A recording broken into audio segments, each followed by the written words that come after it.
Last year I raced Speedgoat by UTMB in the original Salomon S-Lab Genesis. Look at the state of this thing. I absolutely destroyed it. Half the shoe is left out on the course.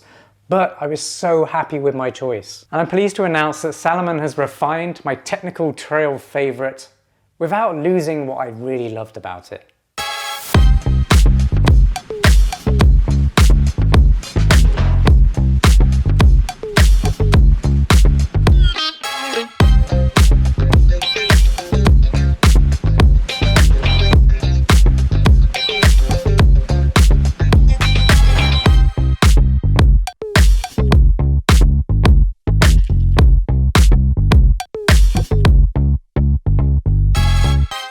The S-Lab Genesis 2 is Salomon's premium technical trail racing shoe, priced at $200. It keeps the precise low-stack controllable ride of the original, but adds more energy return with a new OptiFOAM² midsole. That foam has better longevity and more energy return, and the geometry with the active chassis in the midsole is more controllable and more stabilized now. The biggest thing myself, and I know a lot of other runners out there were screaming for, was an improved midsole foam.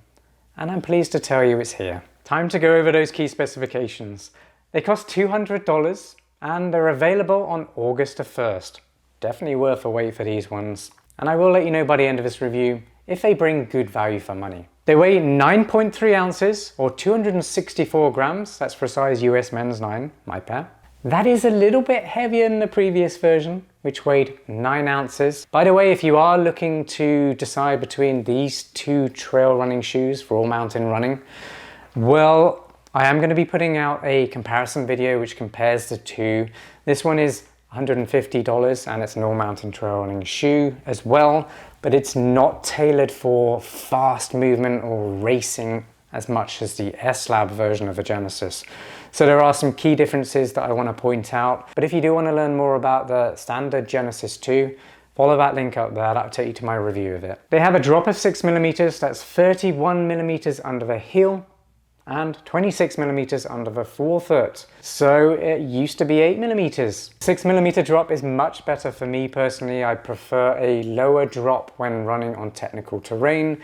It just puts you in more of a natural stance. The upper's using a matrix microwoven material with individually coated Kevlar fibers. Highly abrasion resistant, yet very, very breathable. The midsole uses dual density OptiFOAM². Yes. Thank you, Salomon. That's the update we all wanted to see. And it's paired with a re-engineered active chassis for guided stability in the mountains. The outsole uses all-terrain contour grip with 4.5mm lugs and a revised aggressive lug geometry for mixed terrain traction. And Salomon says this new lug formation should help with slippages on wet, slick surfaces. When it comes to sizing and fit, they're very much true to size in US sizing. Go over usual sizing, you should be happy with that. That said, it's a medium width and it is snug in the midfoot. That's what I call a race fit, just to help lock your foot down within the shoe. That stops any inefficiencies, any sliding around within the shoe,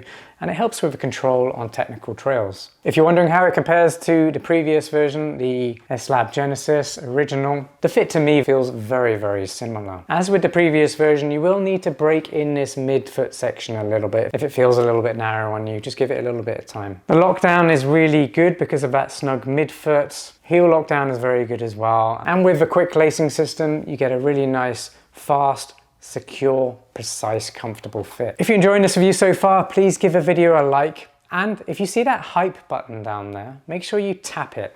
That signals to YouTube that this is an enjoyable video to watch, and hopefully YouTube will show it to more people. And make sure you subscribe to the channel for more running shoe roundups, comparison videos, and shoe reviews just like this one. I've got so much cool stuff coming up.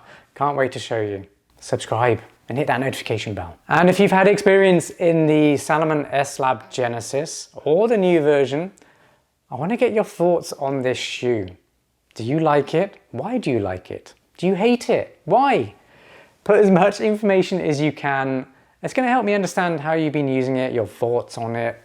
But also, it's going to help anyone who comes to this video deciding whether or not they want to get this elite trail racing shoe. it'll help them decide whether or not it's going to be the right one for them or not. So please put as much information as you can. We all really appreciate it. Thank you. Okay, let's move on to my performance review. I'm going to start by talking about the ride feel, the transitions and the geometry and the new foam, the active chassis, all that stuff that gives you how it feels, the ride character. Well, firstly, if you're familiar with the previous version, you've been waiting for this one for a while, don't worry, this new OptiFOAM² dual density foam doesn't feel that different in terms of connectedness to the trail. It's not super plush. Neither versions are, of course. They're very aggressive, all mountain speed trail running shoes. But what this new foam does is give you a little bit more pop and response. And of course, it gives you better longevity. So you're going to get more miles out of this shoe before this midsole foam packs out and it just becomes dead. There's huge benefits to upgrading this foam. I, for one, really wanted to see that because my Genesis has already started packing out. I've probably done about 450 miles in that shoe. So it's nice to know that this is going to last longer, especially, you know, $200 is a lot of money for a trail running shoe. It's a lot of money for any shoe, really. So I want to know that my dollars are going further if I'm going to pay that much money. So having this updated midsole is awesome. But ride feel is very similar and it's still a very controllable shoe, great for technical trail running. And it's just as fast as the previous version. I think anyone coming to this new update is going to really appreciate the updates in these features and materials being used. One thing I will say though is I hope there are going to be more colors out there. I'm not a fan of black running shoes in general. I live in a hot place and I have a lot of sunshine here in Florida, so running in black shoes does tend to heat the shoe up, it absorbs heat more, and I do feel that on the run. That said, this has a very breathable upper, so airflow is fantastic, and at no point have I felt like my feet are actually overheating, but having a lighter color in the upper would help so much. It would just make the whole experience better. Plus, I prefer it. I want my shoes to stand out. I don't want black running shoes. I know loads of people love it. I'm gonna get some hate from that probably, but this is just my message to Salomon. Please give me some jazzy colors. So what I will say with this new OptiFOAM² foam is it does take some of those smaller bumps or smaller rocks. It takes some of the shock and movement out of those ones, which is really good. I don't want my shoe absorbing larger objects on the trails, and I want to be able to adjust or adapt to that trail as it changes. I just like feeling more connected to trails. That's how I like to run out in nature. I want to be a part of it. So a shoe that takes too much out of that connectedness experience is going to be a little bit of a bad thing for me. So this is very much a minimal, firm, connected racing shoe. If you're not used to running in a low stack shoe like this, it's going to feel firm to you. And my only advice would be to stick with it. Pick up your cadence, run more light-footed, dance a little bit out there on the trails, react and adapt to the trail. And with time, you'll be absolutely loving how this feels, and you will never want to go back to a high stack, soft plush trail running shoe. Of course, I could be wrong and you might hate it. That's not to say I don't like cushion protective running shoes. I do, as long as they're controllable and can handle technical trails as well. One such shoe, which doesn't have a huge stack height, but is soft underfoot, very controllable and fast as well, is the Saucony Exodus Ultra 4. I've got a brand new pair here. And I actually plan to run Speedgoat this year. It's actually next week. Training has gone horribly, but I actually plan to run in those running shoes for the race for various reasons. One, it's a tactical shift. That course is incredibly rocky, and I just feel like a shoe that will take the sting out a lot of the hard ground on that course and allow me to run super fast on some of those hard rocky descents with good control. I think that's going to be a better option for me this year because I have been nursing a plantar issue. God, it's been awful. I've had the worst training block ever. So I've been spending a lot of time on the static exercise bike, We'll see how it goes. I might even have to drop down to the 10-kilometer race at this point. Either way, I'm going to be there in the mountains. I'm going to be in Snowbird in Utah. But which race start line I turn up to, who knows at this point.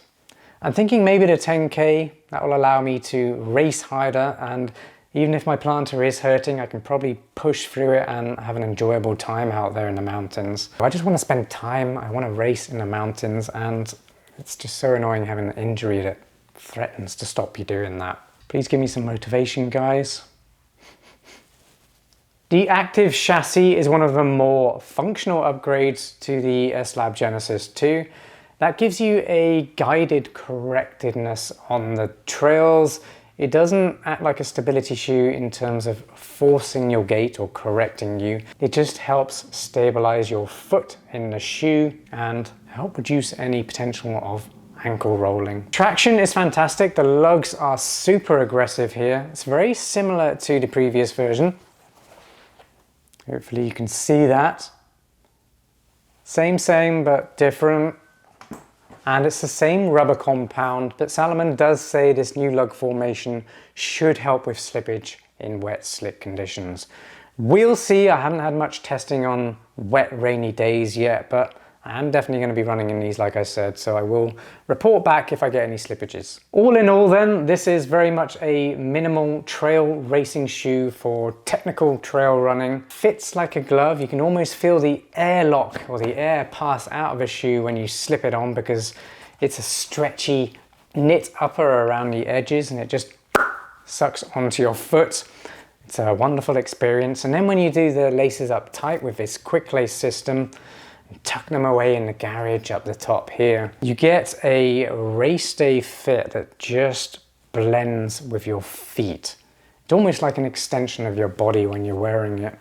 And it's pretty lightweight for a trail racing shoe as well. This integrated collar or gaiter keeps dirt and debris out of the shoe, so you don't have to stop if you get a little rock or a little stone in there to try and get it out. You don't have to take the shoes off, because the gaiter keeps all that stuff out. And the upper is very durable. The midsole feels connected, it's controllable, and very stable out there on technical trails. So this is easily one of the best trail racing shoes out there. Salomon is still the king when it comes to trail racing, and yeah, this is just another evolution of the Genesis line that I still really love. If you're wondering where this one has placed on my best all-mountain trail running shoes roundup, well, follow that link up there. That will take you to the roundup in question.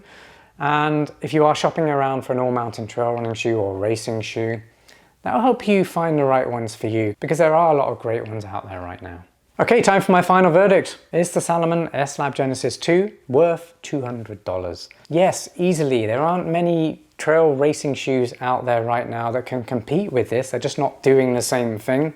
There's a lot of running shoes that are going max stack, soft, and trying to take away from the experience of running on trails, which are great for fast rolling non-technical trails, but there's just not a huge amount for technical real mountain trail racing. So this one really does stand alone in performance and what it does. Yes, there are quite a few trail racing shoes that are great for sky racing and anything that's just crazy technical out in the mountains. But this one just refines all those features. It makes it more comfortable. It's the best midsole in the industry for technical trail racing right now. So who's it for? It's for any trail runner or racer who wants the fastest, minimal, controllable, aggressive trail racing shoe out there that allows them to run pretty much any pace, any distance, as long as you're used to the minimal feel and you have a high cadence and run light-footed. It's not going to be for anyone who wants a highly cushioned, soft running shoe.